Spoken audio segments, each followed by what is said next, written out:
Hey, everybody. Today I'm going to answer for you a question that I've been asked many times over my career and lifetime, and that is, uh, Glenn, what can you attribute to your success? The one thing that you can attribute or say that contributed to your success.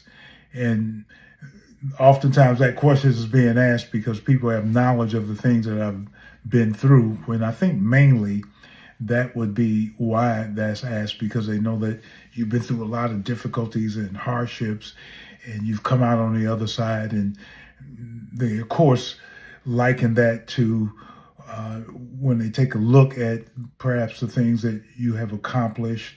And there have been many in our business that have been accomplished, many recognitions, and then things that maybe a person has amassed, and that would be some of the toys that people like to attribute to being success, a house, a car, those types of things.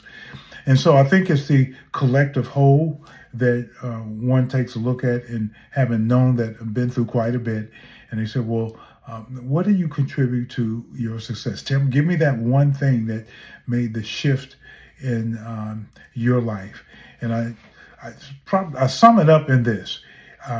Is no longer what back then too, and now today, is no longer what drives me, but what guides me. And back then I would say is no longer what drives me, but what guides me.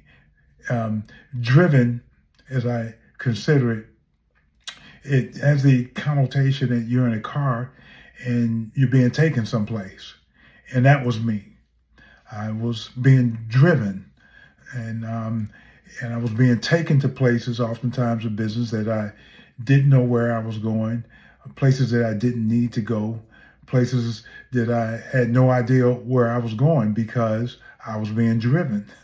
I had a great drive, and I was being driven and taken to places, and found myself in rooms, circumstances, and scenarios that I shouldn't have been in, and that I was not prepared for, and that just was not healthy. But I had a great drive. A great drive was not a great drive being scenic, that you were on the Pacific coast or you were enjoying the ride, but a great drive in the context that you were willing to do, I was willing to do any and everything to get whatever it is that I felt like I wanted or was being offered or should have, or I was owed. And so I had this drive. And because of the drive, as has been stated before, I quote, would be willing to do anything necessary or by any means necessary. And this great drive that I had, great not in a great way or good way, but in a bad way, this great drive would result in even rolling over people, changing, bending the rules, breaking the rules because of this, what people perceive to be a great drive. You've heard this same simile in terms of drive in somewhat of a negative way in our culture today, when in this very sex-driven culture that we live in, and people say, well, he or she has a very strong sex drive. And whenever you hear about that, they've gotten into trouble. It's not good. Well, liken that into business, that a leader, a person in business has a very, very strong drive in business.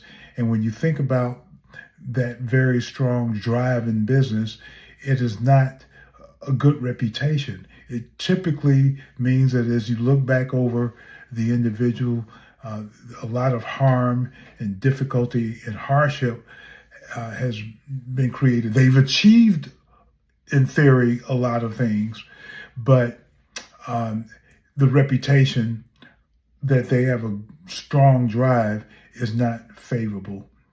And for me, this very strong drive, I was so driven that I was basically said to be a person who was out of control. And so let me get to the point that everybody is waiting on to ask me over these many years, what's that one thing that changed and made the shift. And I say, well, again, it's not what drives me, no longer what drives me, but it's what guides me. And very much similar to being driven, and that was you're in a car, and if you're being driven, that means you're not driving, you're not doing the driving, you're being driven, taken somewhere. The same is applied here, what guides me. And when it's not just the what, but then I would also tell you and them is who guides me. And that is when there was a time in my life, just like there's a shift in time in history of BC and AD, that all time is managed BC before Christ and AD after his death. There was also a BC for Glenn and an AD. There was what was life before Christ, that's before I met this man named Jesus, and then what was life AD after I died, to self, after Glenn said he's no longer going to be doing the driving, in cases where I was doing the driving, or where Glenn was driven, and that is just being allowed to be driven and taken to places and here and there, and not knowing who's behind the seat, behind the driver's seat, and not knowing where you're going. But now, when Glenn dies to that, and that was me, this time shift that occurred in my life, having faith in this man named Jesus Christ, made all of the difference.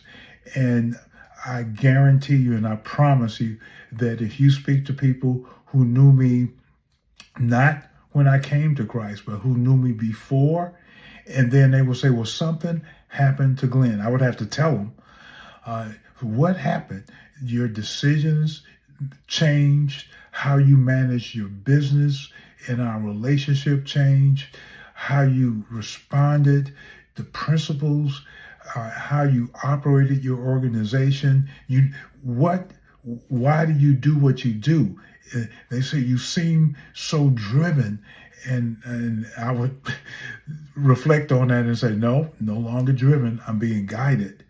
And the guiding that occurred was when it was this relationship became so profound that it made an impact in my life. And I began to, because of my faith in Jesus Christ, or now my faith, I was able to put my faith to practice in business, in the business principles, in the way in which I carried myself and my view in life. So no longer driven, but being guided. And that's a very important principle that I want you to get in your heart and your head here. Think about being driven. Cattle are driven, or herds oftentimes are driven. They're being pushed along. They're being taken to places.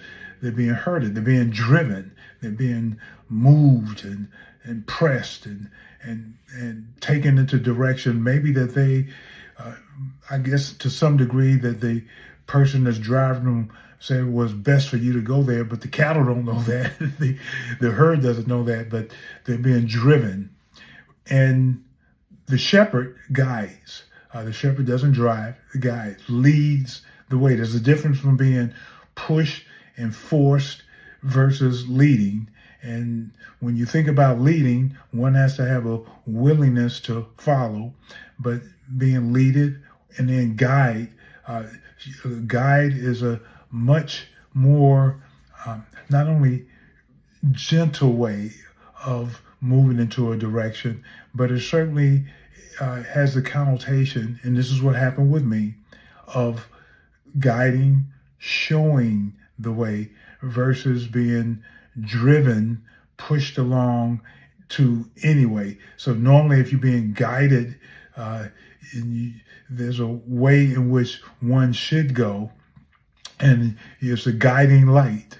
And so what guides me, it's not what drives me, but what guides me, what informs me, what shows me You see the difference? What shows me the way, and that has been a personal relationship, and also what. So it's the who and it's the what. The who is this personal relationship and having a faith, a relationship, not religion, but a relationship with this man named Jesus Christ that I'm able to hear from and who speaks to me and guides me and directs me. And then also with that relationship, that written word where I get principles that I can put to practice in business, in life, in relationships, and frankly, it has made all the difference. It has impacted my life in a very profound way, and I promise you that you could speak to people that I do business with, people that know me, and they have been impacted favorably because of this guiding relationship that I have with this man and my faith. And so there it is, ladies and gentlemen, boys and girls, men and women. What made the difference for me? What made the shift? How did I go from worst case scenario to whatever people call now success, that you can carry a smile even though you might be going through hardship? And that is, and I'm going to say it one more time before I say good day to you, that is no longer what drives me, but it's what guides me. It's no longer who is driving, but who is guiding. And I'm going to share with you more of these principles, my faith in business, and how it made all the difference in the installments to come. I'll see you next time.